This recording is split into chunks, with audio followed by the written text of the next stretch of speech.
My name is Sydney, and I just turned 31. For as long as I can remember, my birthday has been an afterthought in my family, while my brother Kyle gets celebrations worthy of royalty. This year, I decided not to remind anyone. Instead, I used the $75,000 bonus no one knew about to buy myself a lakeside vacation home. The notifications exploded when I casually posted photos online.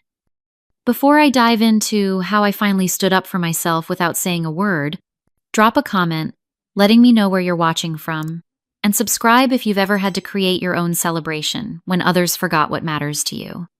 I grew up in Westlake Hills, an affluent suburb where perfectly manicured lawns matched the perfectly manicured lives everyone pretended to have.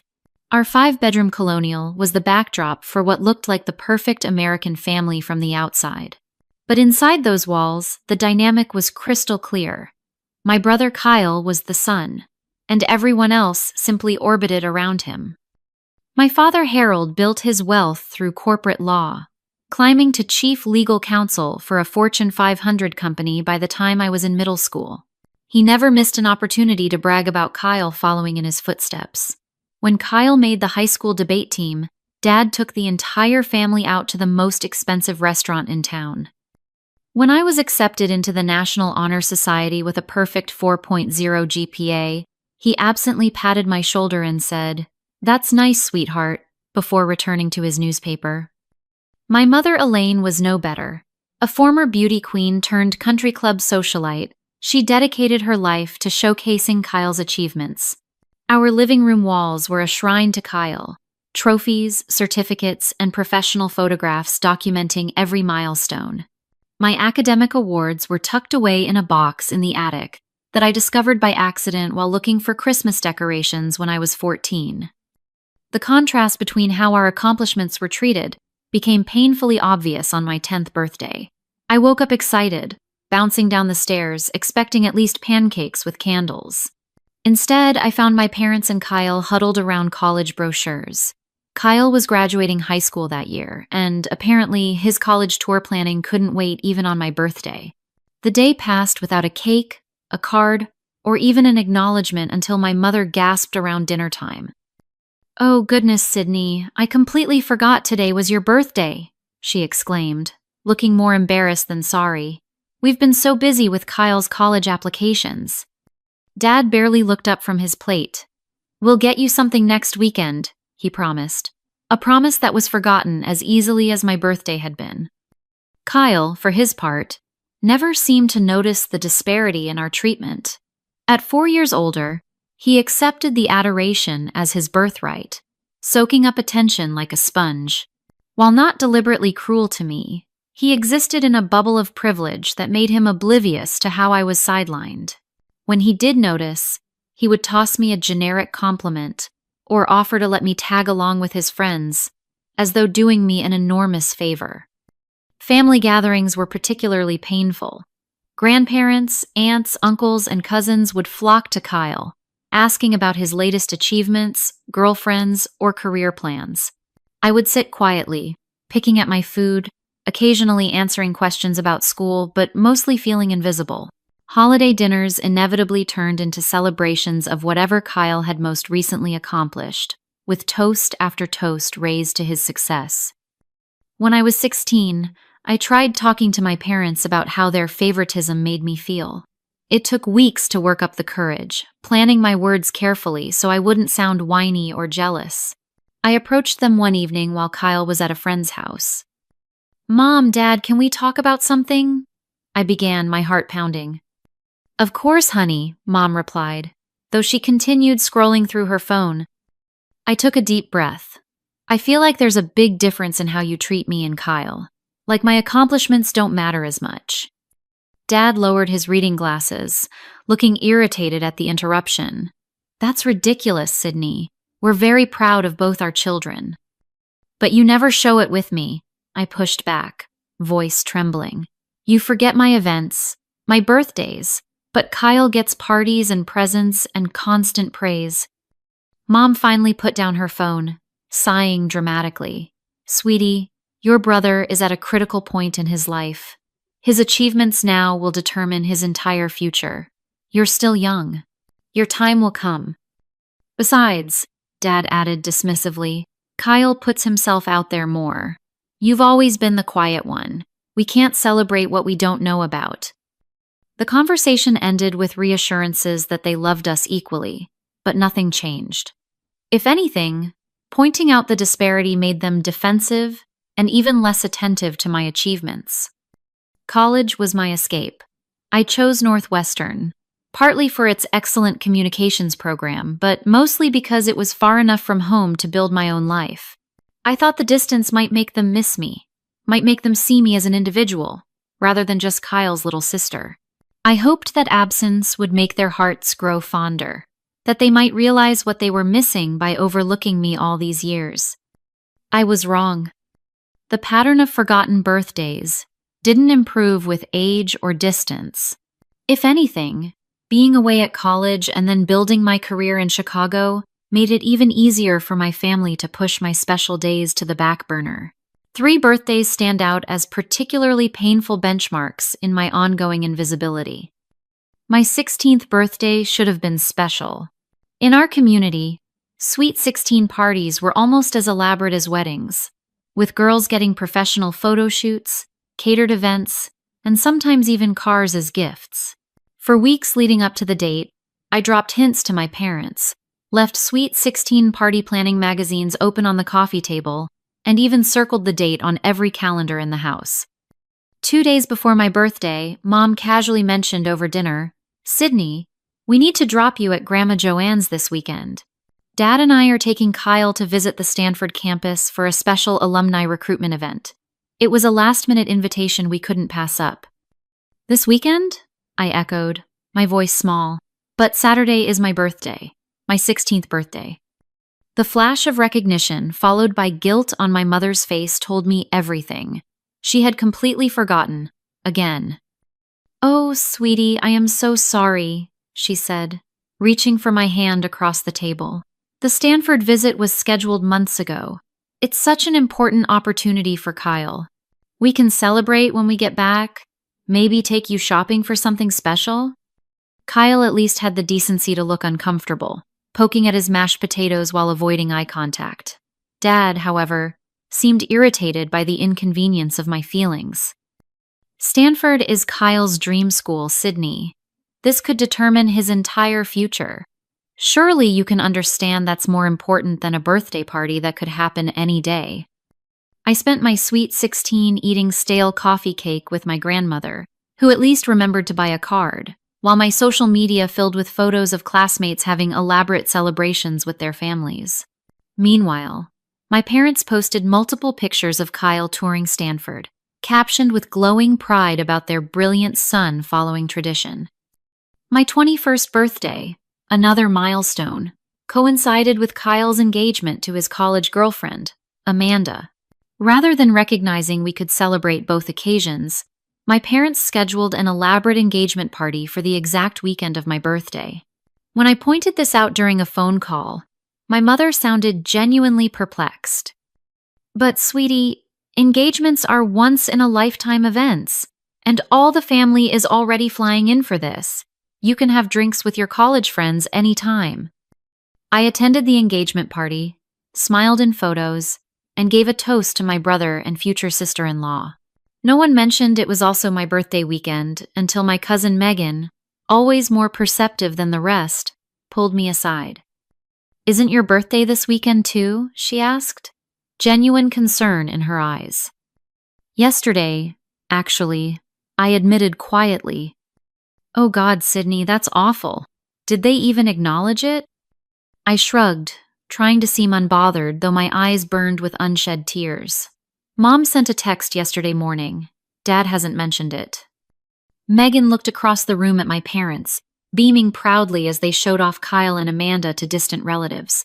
"That's really messed up. I'm sorry." By my 25th birthday, I'd stopped expecting acknowledgement. I had built a life in Chicago, made real friends who valued me, and was establishing myself in my marketing career. Still, some childish part of me hoped turning 25 might finally register as important to my family. That year, Kyle received a prestigious industry award, and the ceremony fell on my actual birthday. The family not only attended en masse but threw him a surprise congratulatory dinner afterward. I received a group text from my mother the following day. "Hope you had a nice birthday, Sydney. Sorry we missed calling yesterday. Kyle's ceremony was just such a whirlwind. Sending love." The contrast between our celebrations couldn't have been more stark. For Kyle's 30th, my parents rented a yacht on Lake Michigan, inviting 60 guests for a sunset cruise with a live band and gourmet catering. Family flew in from across the country, some staying for an entire week of celebrations. For his 32nd, they surprised him with a family trip to Hawaii, renting a beachfront property for 10 days. I was invited along as an afterthought, but could only join for 4 days due to work commitments that my parents deemed unnecessary dedication to a job that will always be there. Just last year, for Kyle's 35th, they hired a celebrity chef to cater an intimate dinner at their home, flying in Kyle's college friends from around the country as a surprise. The event was documented extensively on social media, with my mother posting daily countdowns leading up to it. My best friend Jordan witnessed many of these disappointments over the years. After my 30th birthday passed with just a belated card from my parents and a text from Kyle, she finally snapped. "This is emotional abuse, Sydney," she declared over wine at her apartment. "You need to confront them directly about how screwed up this is." "What would that accomplish?" I sighed, refilling my glass. "They'll just get defensive again, tell me I'm being too sensitive, or promise to do better next time, only to forget again." "So what's your plan? Just accept being treated like a footnote in your own family for the rest of your life?" I didn't have an answer then. Last year, I tried a different approach, mentioning casually during phone calls in the weeks leading up to my birthday that I was looking forward to turning 31 and thinking about taking the day off work to do something special. The hints fell on deaf ears. My birthday came and went with a 2-day late text from Mom, and nothing from Dad or Kyle. That was the moment something shifted inside me. I made a decision that night, crying into my pillow. I would stop expecting acknowledgement from people who had proven repeatedly they were incapable of giving it. I would stop making myself vulnerable to the same hurt year after year. Most importantly, I would start celebrating myself rather than waiting for validation that never came. I had no idea then how powerfully that decision would change everything. While my family consistently overlooked my personal milestones, I was quietly building a career that even they would eventually have to acknowledge. After graduating with honors from Northwestern with a degree in marketing and communications, I landed an entry-level position at Burke Marketing Group, a mid-sized agency in Chicago. The pay was average, but the opportunity to learn from industry veterans was priceless. For 3 years, I volunteered for extra projects, stayed late, came in weekends, and absorbed everything I could about digital marketing strategy. When my boss left for Apex Creative Solutions, one of the top firms in the country, he invited me to join him. It meant longer hours and more pressure, but also a significant jump in salary and prestige. When I called my parents to share the news, my father's response was predictably dismissive. "Advertising, huh? Well, I suppose someone has to do it, though I always thought you'd eventually go to law school like your brother." I swallowed my disappointment and focused on the opportunity ahead. Apex handled major international brands, and though I started in a junior position, I quickly distinguished myself through a combination of creative thinking and meticulous execution. Teresa Williams, the executive creative director, took notice of my work about a year into my time at Apex. When a major skincare company approached the agency about rebranding their entire product line for the Gen Z and millennial markets, Teresa unexpectedly added me to the pitch team. "Your demographic insight report on the Whitney account impressed me," she explained when I asked why I'd been selected.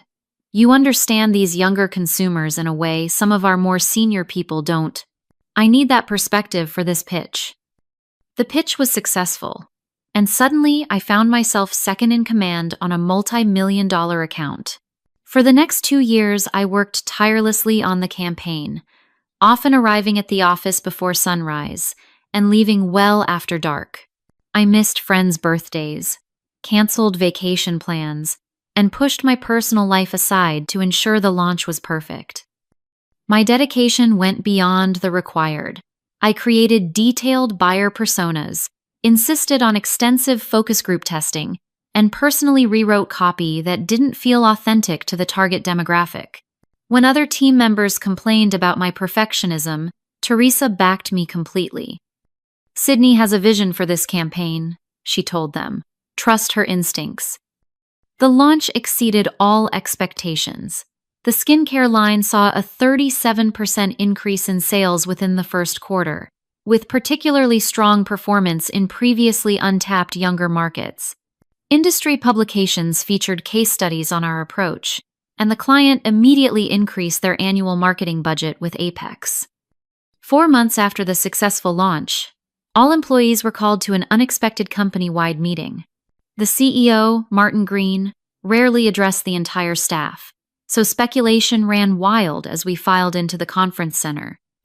Thanks to record-breaking performance this quarter, Martin announced, Apex will be distributing profit-sharing bonuses to all employees next month. Cheers erupted around the room. Profit sharing had been mentioned in our employment contracts, but had never actually materialized in the 5 years since the policy was implemented. Additionally, Martin continued, once the noise died down, we will be recognizing several team members whose extraordinary contributions made this quarter's success possible.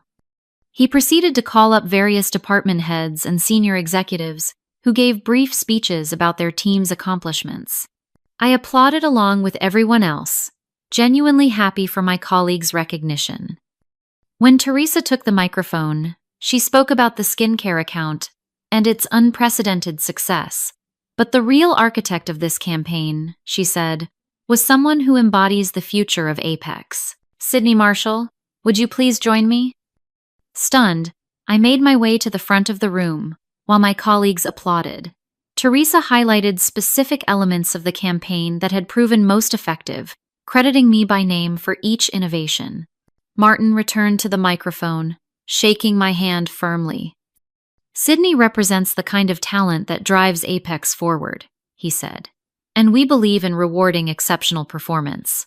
Teresa, would you like to share the news? Teresa smiled warmly.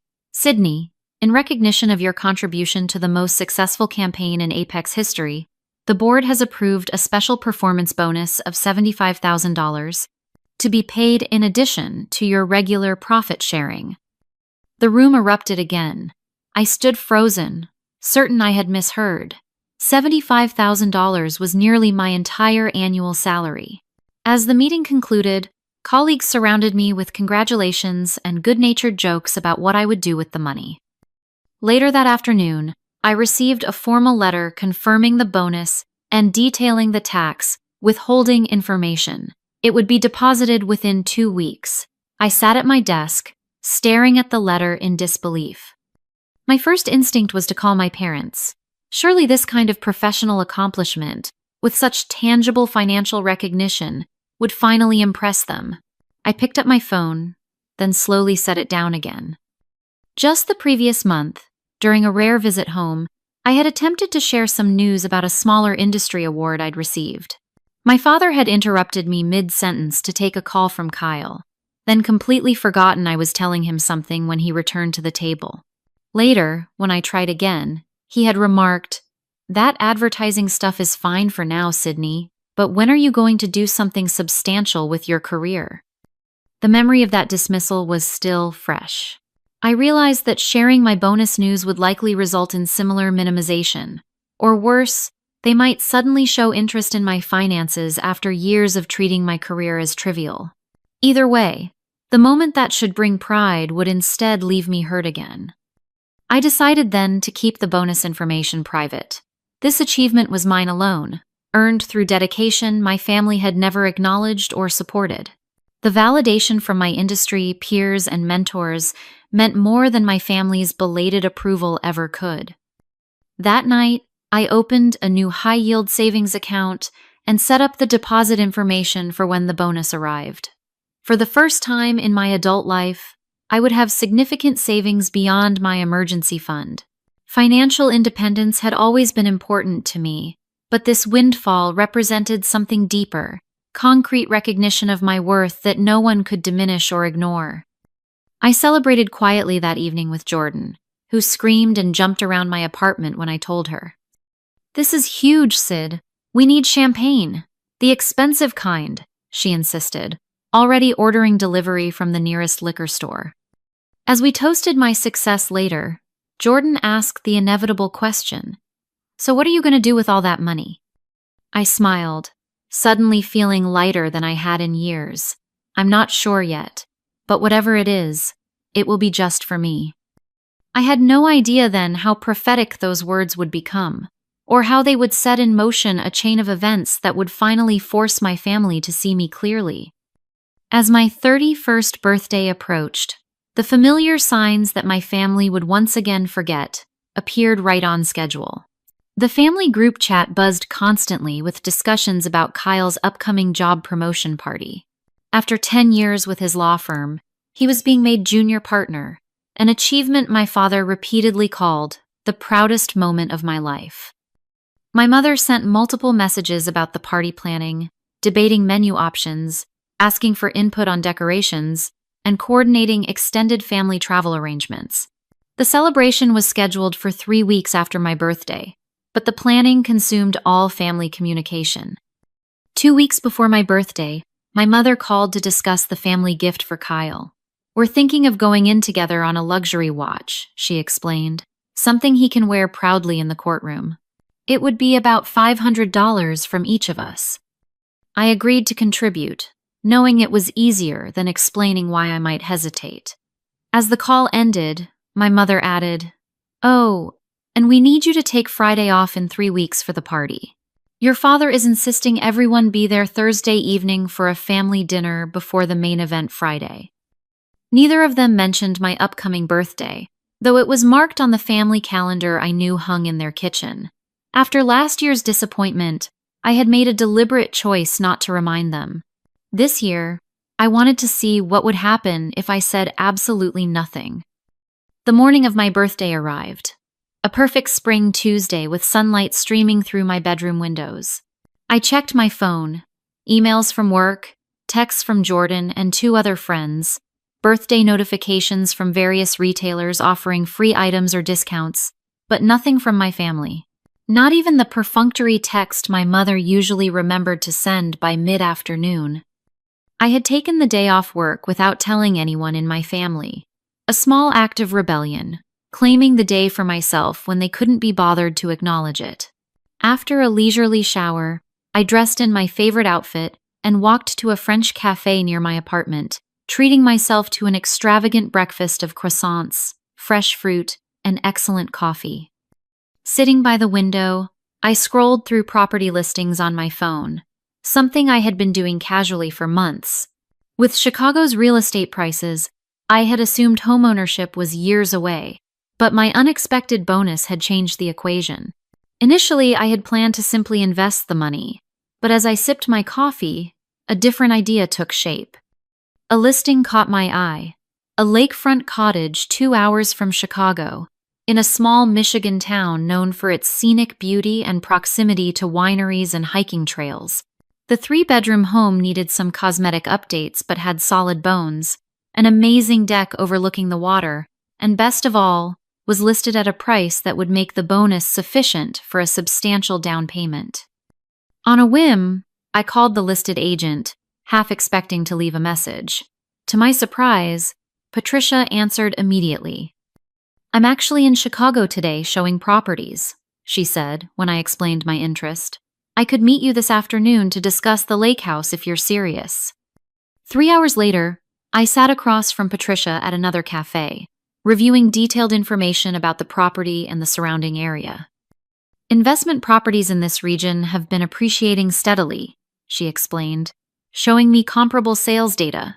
"And if you decide to rent it out short-term during periods you're not using it, the vacation rental market is extremely strong during summer and fall." I hadn't considered renting it out, I admitted. I was thinking of it more as a personal retreat. Patricia nodded understandingly. Many of my clients start that way, using the property primarily for themselves. But knowing the rental potential provides financial flexibility and can help justify the purchase if you're on the fence. I wasn't on the fence. With each photo Patricia showed me, each detail she shared about the peaceful community and the proximity to nature, I felt increasingly certain that this was exactly what I needed. The current owners are motivated sellers, Patricia continued. They've relocated for work and are carrying 2 mortgages. If you're seriously interested, I could arrange a virtual tour this week and potentially get an offer in before someone else snaps it up. By late afternoon, I was back in my apartment, laptop open for a detailed virtual tour of the property. The real estate agent on site walked through each room, opening closets, showing the views from every window, and taking specific measurements at my request. The more I saw, the more I could envision myself there. Mornings with coffee on the deck, watching the sunrise over the lake, evenings by the stone fireplace with a book, weekends exploring the surrounding forests and small towns. When the virtual tour ended, I sat in silence for several minutes. This was a major decision, one that would commit a significant portion of my bonus and tie me to a mortgage payment for years to come. The financially prudent choice would be to wait, to research more thoroughly, to perhaps look at properties in person before making an offer. But something deeper was driving me. This house represented everything my family had never given me. Recognition of my worth, a space that was entirely mine, a celebration of my achievements that no one could diminish or forget. With sudden clarity, I knew what I wanted to do. I emailed Patricia. I'd like to make an offer on the lake house. Please prepare the paperwork. Her response came quickly, with attachment forms to complete. I spent the next hour filling out preliminary mortgage application documents and gathering financial information to support my offer. As I worked, my phone remained silent. No birthday wishes from my family, not even a text. At 6:17 in the evening of my 31st birthday, I signed an electronic offer for the lake house and authorized the earnest money deposit from my savings account. The moment I clicked submit, a wave of emotion washed over me, equal parts exhilaration, anxiety, and profound satisfaction. I walked to a nearby park as the evening light softened, finding a bench overlooking a small pond. Ducks glided across the surface, unbothered by the joggers and dog walkers passing by. For the first time in years, I felt completely at peace on my birthday, despite or perhaps because of my family's neglect. My phone rang just as I was heading home. My mother's name flashed on the screen. "Sydney, darling," she said when I answered, her voice animated. "I've been working on the menu for Kyle's party and I need your input. Do you think we should go with the salmon or the beef tenderloin for the main course? The caterer needs to know by tomorrow." I listened as she continued discussing party details, never once mentioning what day it was. Eventually, I offered a non-committal opinion on the food choices, keeping my voice neutral. "By the way," she added before ending the call, "we need you to pick up Aunt Julia from the airport for Kyle's party. Your father will be too busy with the partners from the firm and Kyle will be meeting with the photographer." "Sure, Mom," I replied evenly, betraying nothing of the day's events or my emotions. "You're such a reliable daughter," she said absently. "Kyle is so lucky to have you as a sister." After we hung up, I opened my email to find the confirmation that my offer had been submitted. A strange calm settled over me. For 31 years, I had hoped for recognition from my family that never came. Today, I had finally recognized myself. The week after my birthday passed, in a blur of paperwork, phone calls, and nervous anticipation, Patricia called the day after I submitted my offer with unexpected news. "The sellers accepted your offer without a counter," she told me, excitement evident in her voice. "They appreciated the clean offer with minimal contingencies, and they're eager for a quick closing. How soon can you meet with a mortgage broker?" I had researched several lenders online, but hadn't committed to any. Patricia recommended a broker she had worked with frequently, who specialized in vacation properties. Michael understands the unique aspects of second home purchases, she explained. He can often find better terms than the big banks for these types of properties. The following afternoon, I met with Michael at his office in downtown Chicago. I brought documentation of my income, the bonus letter, bank statements, and credit reports. Your financial position is excellent, Michael noted as he reviewed my paperwork. Perfect credit score, low debt-to-income ratio, and substantial down payment. This should be a straightforward approval. The mortgage process moved with surprising speed. Because of my strong financial position and the relatively modest loan amount, the underwriting was completed within days rather than weeks. The inspection revealed only minor issues that the sellers agreed to address before closing. 3 weeks after submitting my offer, exactly 1 day before Kyle's promotion party, I signed the final papers and received the keys to my vacation home. The timing struck me as poetically perfect. The next morning, instead of driving to my parents' house for the family dinner preceding Kyle's celebration, I drove in the opposite direction, toward Michigan and my new property. I had called my mother the previous evening with a fabricated emergency at work. I'm so sorry, Mom, but I won't be able to make it tonight. The Anderson account is imploding, and as project lead, I have to handle it personally. She had been disappointed, but quickly moved on to discussing last-minute details for Kyle's party. Well, you'll still make it tomorrow, right? Kyle would be devastated if you missed his big day. I promised to do my best, knowing I had no intention of attending. For once, my milestone would take precedence over Kyle's. Driving up to the lake house for the first time as its owner was a surreal experience. The listing photos hadn't captured the way sunlight dappled through the trees lining the long driveway, or how the lake seemed to stretch endlessly from the back deck. The house itself, a charming blue-gray Cape Cod with white trim and a wraparound porch, looked like something from a postcard. Standing in the empty living room, I felt a mixture of terror and elation. The 3-bedroom cottage was modest by my parents' standards, but perfect for me. The main floor featured an open-concept living area with a vaulted ceiling and stone fireplace, a dining space overlooking the lake, and a kitchen that needed updating but was entirely functional. A primary bedroom suite completed the main level, while upstairs held 2 additional bedrooms and a small office nook under the eaves. The deck was the true showstopper. Wrapping around 3 sides of the house, it offered multiple seating areas and unobstructed views of the water. A gently sloping path led down to a private dock, where I could imagine spending countless summer hours. I had brought an air mattress, basic toiletries, and a cooler with food, planning to camp out in my empty house for the weekend. As I unloaded these minimal supplies, a silver-haired woman approached from the neighboring property. "Hello there. You must be the new owner," she called cheerfully, carrying a covered dish. "I'm Margaret Wilson. My husband James and I are your neighbors to the north."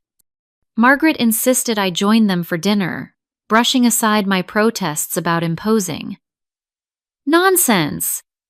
It's a tradition around here to welcome newcomers.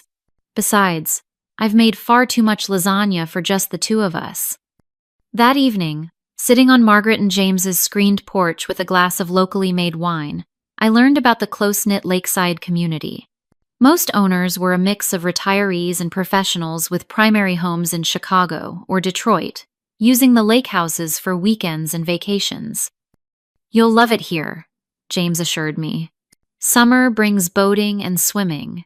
Fall has the changing colors and wine tours. Winter offers cross-country skiing. And spring brings wildflowers and birdwatching. Each season has its own magic." The next morning, I drove to the nearest town, a charming village 30 minutes away with several furniture stores, home goods shops, and a farmer's market. I spent the day selecting essential pieces: a comfortable bed, a sofa and armchairs for the living room, a dining table that could accommodate small gatherings, and basic kitchen supplies. "Delivering out to Silver Lake?" asked the furniture store owner when I arranged shipping. You must be the new owner of the old Peterson place. Word travels fast around here. Over the next month, I spent every weekend at the lake house, gradually transforming it from an empty shell into a personal sanctuary. I painted the kitchen cabinets a soft blue-gray, replaced dated light fixtures with simple modern ones, and furnished each room with care. The primary bedroom became a retreat of soft whites and pale blues, reminiscent of the lake itself. The guest rooms each had their own character, one with a nautical theme, the other with botanical prints and woven textures. Occasionally, I checked my phone to find missed calls from my parents, usually related to some aspect of Kyle's ongoing partnership celebration events. There had been the main party, followed by a partner's retreat weekend, then a client appreciation event where the family was expected to attend. Each time, I offered polite excuses about work commitments, never mentioning where I was actually spending my time. 6 weeks after purchasing the house, I took a full week off work to complete the transformation. I planted window boxes with trailing flowers, hung art on previously bare walls, and added the finishing touches that made the space truly mine. By Friday evening, exhausted but deeply satisfied, I stood on the deck watching the sunset turn the lake to molten gold. The house now reflected not just my aesthetic preferences, but my journey. In the living room, framed certificates of professional achievements hung alongside beautiful landscape photography I had collected over the years. The bookshelves held volumes that had shaped my thinking, small mementos from travels, and photos of the friends who had consistently celebrated my worth when my family did not. That first complete weekend in my fully furnished home became a personal retreat. I woke with the sunrise, took long walks along the lakeshore, read books I had been meaning to get to for months, and cooked elaborate meals just for the pleasure of it. On Sunday morning, I sat on the dock with my coffee, watching a family of ducks navigate the reeds along the shoreline. On impulse, I took out my phone and captured the scene, then turned the camera to show different angles of the house and property. I took photos of the morning light filtering through the trees, the colorful Adirondack chairs on the deck, the view from the primary bedroom window, and several interior shots showcasing my decorating efforts. Back inside, I scrolled through the images, feeling a surge of pride at what I had created. Without overthinking it, I selected the best photos and opened Instagram, a platform I rarely used except to keep up with friends. I created a casual post with the caption, "Weekend Vibes. Nothing beats lake life." I hesitated briefly before hitting share, wondering if posting was somehow seeking the validation I had decided to stop pursuing. But this felt different, like documenting a personal milestone rather than fishing for approval. I tapped the button and set my phone aside, returning to my peaceful Sunday activities. It wasn't until early evening, as I was preparing to drive back to Chicago, that I checked my phone again. The post had accumulated dozens of likes and comments, mostly from friends expressing surprise and asking questions about the beautiful property. And then I saw them, notifications of comments from my mother, father, and Kyle. A strange calm settled over me as I read their increasingly incredulous responses. After years of seeking their attention and acknowledgement, I had finally gotten it without trying. The irony wasn't lost on me. I put my phone away without responding, finished packing my overnight bag, and took one last walk around the property before locking up. Whatever storm was brewing with my family would keep until tomorrow. Tonight belonged to me, to this achievement, to this place that represented everything I had built for myself when no one else was watching. Monday morning brought the expected barrage of messages. I had barely settled at my desk with my first cup of coffee when my phone lit up with a text from my mother. "Whose house is that? Are you staying with friends? Call me immediately." I ignored it, along with the 3 missed calls from my father that had come in while I was in the shower. By lunchtime, Kyle had joined the chorus with his own message. "Mom and Dad are freaking out about your Instagram post. What's going on?" The comments on the post itself had grown increasingly demanding. "Mother. Sydney, I don't understand. Whose vacation home is this? Why wouldn't you tell us you were going away for the weekend? Father, Sydney, call your mother immediately. Where did you get money for property? This is concerning behavior. Kyle, must be nice to waste money on vacation rentals while we're planning my partnership celebration. Some of us are focused on career advancement rather than playing house. Each comment revealed their assumptions. That I couldn't possibly own such a place. That any major purchase I made should be cleared with them first. That my choices were frivolous compared to Kyle's accomplishments. By mid-afternoon, extended family members had begun reaching out as well. Aunt Julia.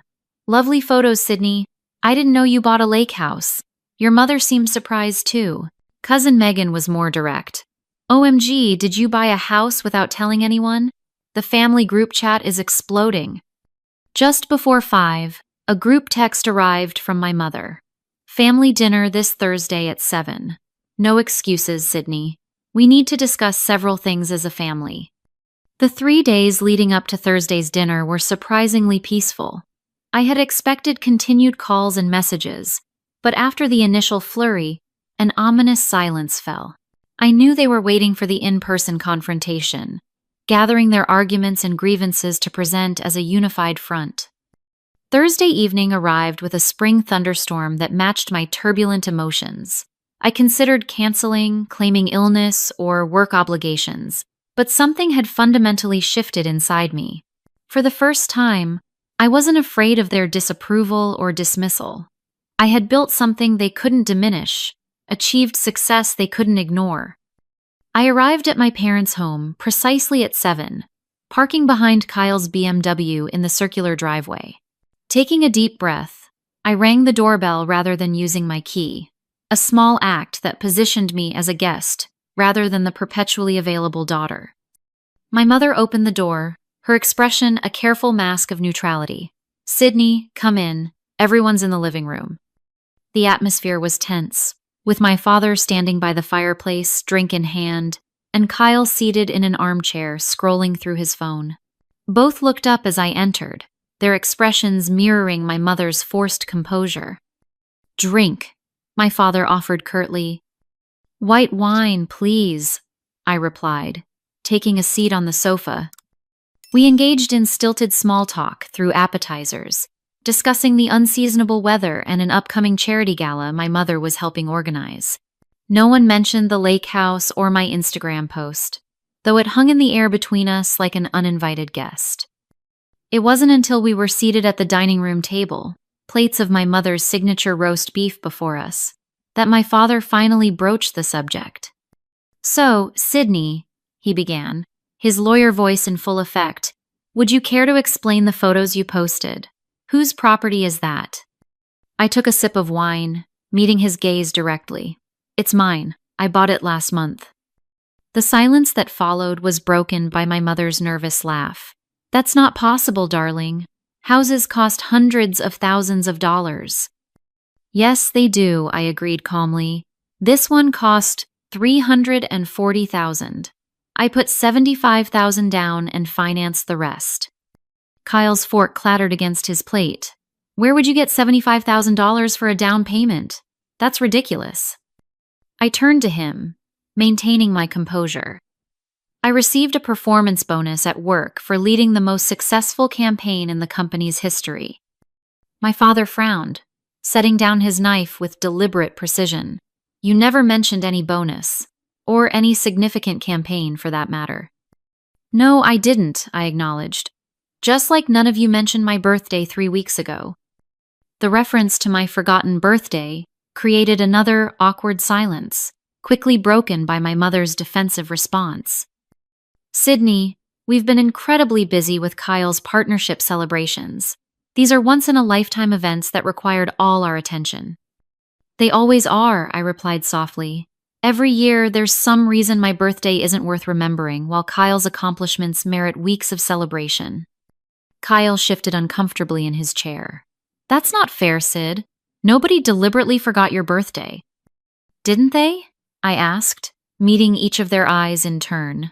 When was the last time any of you remembered my birthday without me reminding you? When was the last time you planned even a simple dinner to celebrate me? while Kyle gets yacht parties and celebrity chefs. My father's expression hardened. This isn't about birthdays. This is about making major financial decisions without consulting your family. Purchasing real estate is serious business that requires experience and knowledge. I have both, I countered. I researched thoroughly, worked with reputable professionals, and made a sound investment. My finances are excellent, my credit is perfect, and the property is already appreciating in value. But why wouldn't you tell us? My mother pressed, genuine confusion in her voice. We're your family. We should know about important developments in your life. The question struck at the heart of our dysfunctional dynamic, and for the first time in my adult life, I didn't soften my response to protect their feelings. Because you've never shown interest in the important developments in my life, I stated plainly.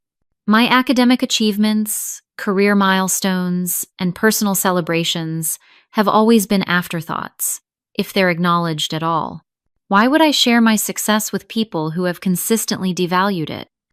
That's absurd, my father scoffed. We've always supported both our children equally. I laughed, the sound surprisingly bitter even to my own ears. Dad, that's simply not true. Let me remind you of a few examples. Calmly but firmly, I recounted the pattern of forgotten birthdays, while contrasting them with Kyle's elaborate celebrations. I reminded them of my 16th birthday when they took Kyle to Stanford, my 21st that coincided with his engagement party, and last year when they couldn't even manage a phone call. Every milestone in my life has been overshadowed by something involving Kyle, I continued. Every accomplishment minimized or ignored. So when I received recognition at work in the form of a substantial bonus, I decided to use it for something that would bring me joy, without seeking approval I knew wouldn't come. Kyle, who had been uncharacteristically quiet, finally spoke up. I had no idea you felt this way, Sid. I mean, I knew Mom and Dad made a bigger deal about my stuff, but I didn't realize your birthdays were consistently forgotten. My mother's eyes had filled with tears. We never meant to make you feel less important, Sydney. We love you just as much as Kyle. I believe you think that's true, I replied. But your actions have consistently shown otherwise. My father, never comfortable with emotional confrontations, attempted to redirect the conversation. Regardless of past misunderstandings, buying property without any input from family is irresponsible. What do you even know about maintaining a lake house? The winterization alone will cost thousands. I've already arranged for all of that, I answered.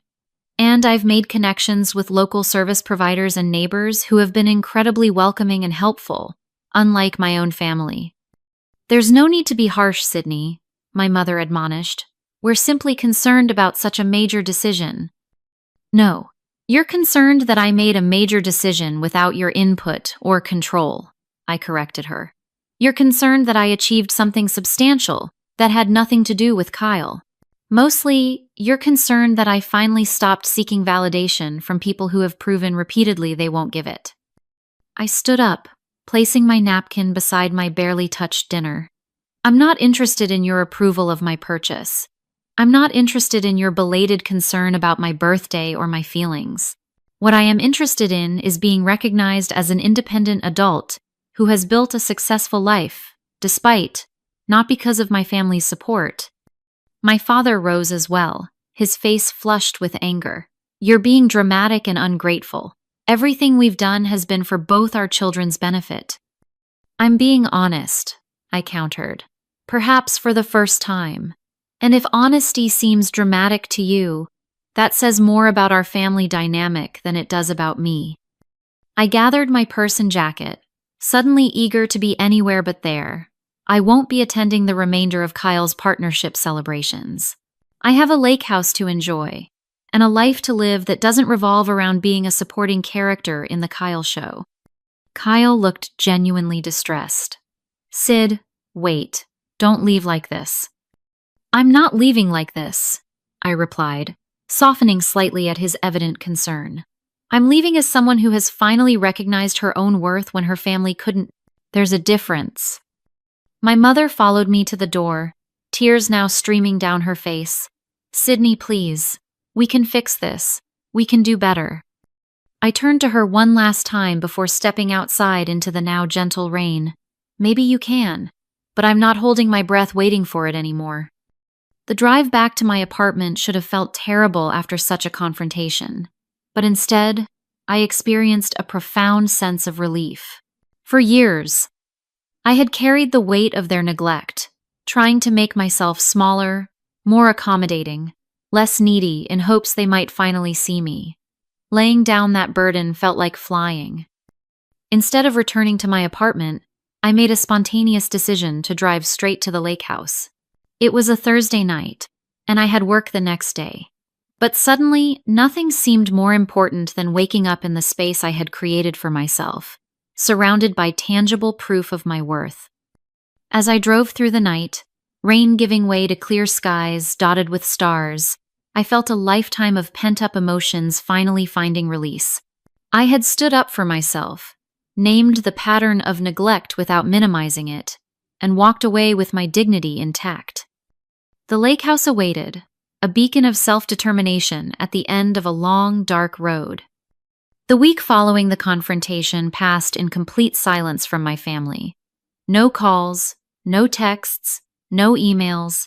In previous years, this silence would have devastated me, sent me spiraling into self-doubt and anxious attempts to make amends even when I wasn't at fault. This time, I felt only a calm certainty that I had done the right thing by finally speaking my truth. I had taken Friday off work, spending a long weekend at the lake house. The solitude that once would have felt like punishment now felt like a gift.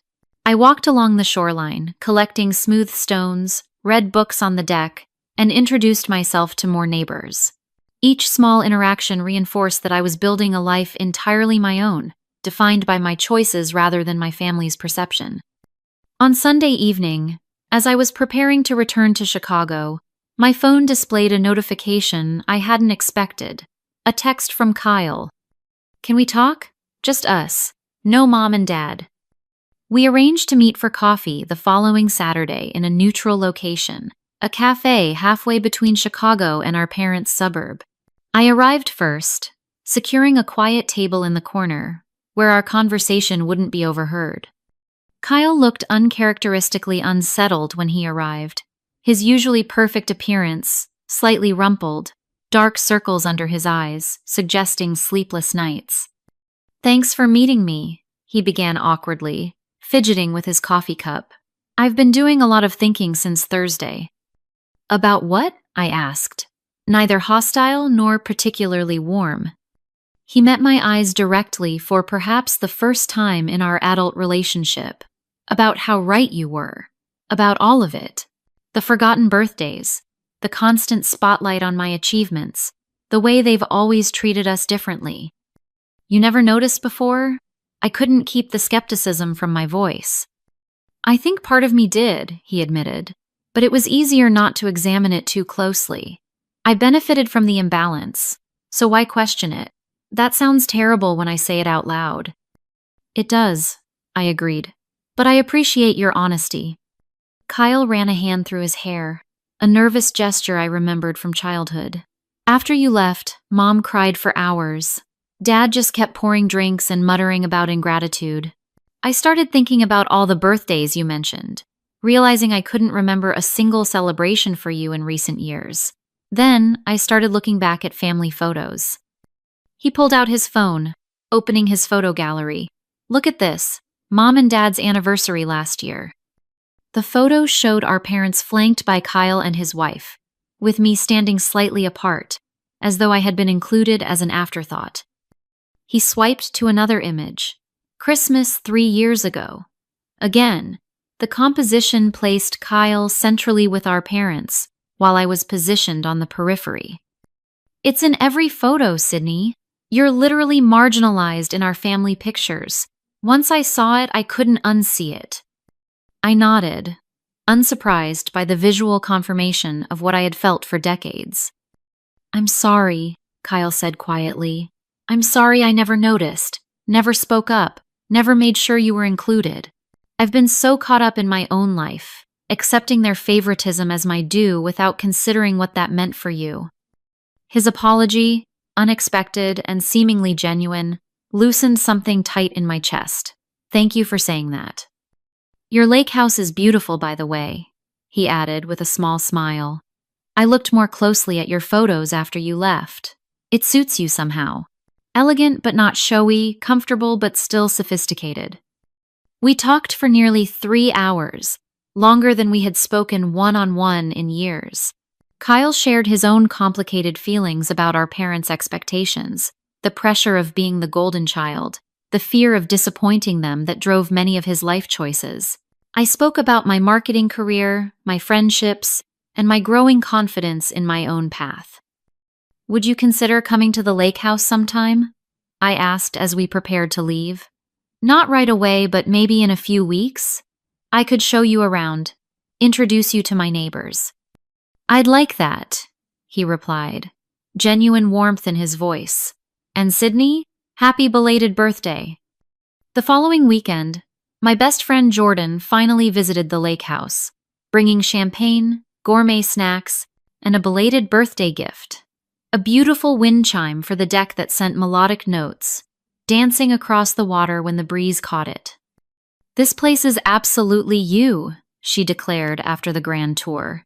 Peaceful but with depth, beautiful without being flashy, and way more substantial than anyone gives it credit for. We spent the weekend hiking nearby trails, visiting local wineries, and talking late into the night on the deck. Jordan, who had witnessed years of my family's neglect, was fiercely proud of my confrontation. You finally stopped accepting crumbs from people who should have been giving you the whole bakery, she said as we toasted under the stars. That's the real achievement here, even more than this gorgeous house. At work, my success continued to build on itself. The recognition from the skincare campaign led to more high-profile assignments and increased responsibility. Colleagues who had once viewed me as merely competent now sought my input on strategic decisions. Teresa, my mentor, nominated me for an industry award that recognized emerging leaders in marketing. You've found your voice, she commented after I presented a particularly bold campaign concept to a conservative client who approved it enthusiastically. There's a confidence in your work now that commands attention. 3 weeks after our confrontation, my mother sent a text that was clearly, carefully composed. Sydney, I've been reflecting deeply on our conversation. I realize now how our actions have hurt you over the years. Your father and I would like to talk when you're ready. No pressure, just love. I didn't respond immediately, allowing myself time to consider whether I wanted to re-engage. After a week of reflection, I agreed to a conversation, suggesting we meet at a restaurant rather than their home to maintain neutral ground. The meeting was difficult. My mother arrived with a list of my birthdays and achievements she had compiled, seemingly trying to prove she had not forgotten as many as I claimed. My father alternated between defensive justifications and grudging acknowledgments that perhaps they had sometimes overlooked my accomplishments. We never intended to make you feel less important, my mother insisted, tears threatening. We just thought you were more self-sufficient, less needy of recognition. That's the problem, I replied calmly. You decided who I was and what I needed without ever actually seeing me or asking me. You created a narrative where Kyle needed constant celebration and I needed nothing, and then you acted surprised when I finally objected to that story. My father, uncomfortable with emotional discussions as always, tried to redirect the conversation to practical matters. Your lake house investment isn't bad, actually. Waterfront property tends to appreciate well. Have you considered the tax implications? It was a small olive branch from a man who struggled to acknowledge emotional harm but could express connection through practical advice. I accepted it for what it was, discussing the financial aspects of my purchase while maintaining boundaries around my independence. The dinner ended with tentative plans to try again in a few weeks. It wasn't a resolution, but it was a beginning the first time in my adult life that my parents seemed to recognize me as an individual with valid feelings, rather than simply Kyle's supportive sister. 6 months later, the family dynamic had shifted in subtle but meaningful ways. My parents still lavished attention on Kyle, but they made visible efforts to acknowledge my life as well. My mother called regularly, asking specific questions about my work projects rather than generic inquiries. My father occasionally sent articles related to marketing or property investment, his way of showing interest in my chosen paths. When my 32nd birthday approached, I received an actual invitation in the mail, a dinner celebration at a restaurant I had once mentioned liking. The card was signed by both parents and Kyle, with a handwritten note. "We want to celebrate you properly this year. No excuses, no forgetting." The dinner itself was somewhat awkward, but genuinely well-intentioned. My mother had arranged for the restaurant to prepare a custom cake. My father gave me a gift certificate for a high-end furniture store for that lake house you're so proud of. And Kyle presented me with a framed photo of us as children, arms around each other with a note on the back. To many more years of being better siblings to each other. It wasn't perfect, but it was progress. More importantly, I no longer measured my worth by their recognition. The lake house had become my true sanctuary, a place where I hosted friends for weekend getaways, worked remotely during beautiful summer weeks, and built traditions that were entirely my own. The most recent winter holiday, I invited Jordan and several other close friends to the lake house, instead of attending the usual family gathering. We cooked elaborate meals together, went ice skating on the frozen lake, and exchanged thoughtful gifts by the fireplace. It was the most peaceful holiday I could remember. Kyle visited occasionally, sometimes with his wife, sometimes alone. Our relationship had evolved into something more balanced, more honest. He had begun the difficult work of recognizing his role in our family's dysfunction, and I had begun the equally challenging work of allowing him to change without holding his past behavior against him. My parents had visited the lake house only once, a brief and somewhat tense afternoon tea that nevertheless represented enormous progress from where we had been. My mother had complimented my decorating choices, and my father had reluctantly admitted the property was even better than it looked in the photos. As I sit on my deck now, watching another sunset paint the lake in gold and crimson, I reflect on the journey of the past year. The pain of being overlooked for so long hasn't completely disappeared, but it no longer defines me. I've learned that waiting for others to validate your worth is a losing proposition. True validation comes from within, from creating a life that reflects your values and brings you joy regardless of who notices. The lake house stands as a daily reminder that I am capable, successful, and worthy of beautiful things. Each morning I wake up here, whether for a weekend getaway or an extended stay, I feel a sense of peace that no amount of family recognition could provide. I created this sanctuary for myself when no one else thought to create space for me. If you're watching this and feeling overlooked in your own family, know that your worth isn't determined by others' ability to see it. Sometimes the most powerful thing you can do is to recognize yourself, to celebrate your own achievements when others forget, to build something beautiful that's entirely yours. Have you ever had to create your own celebration when others forgot what matters to you? Share your story in the comments.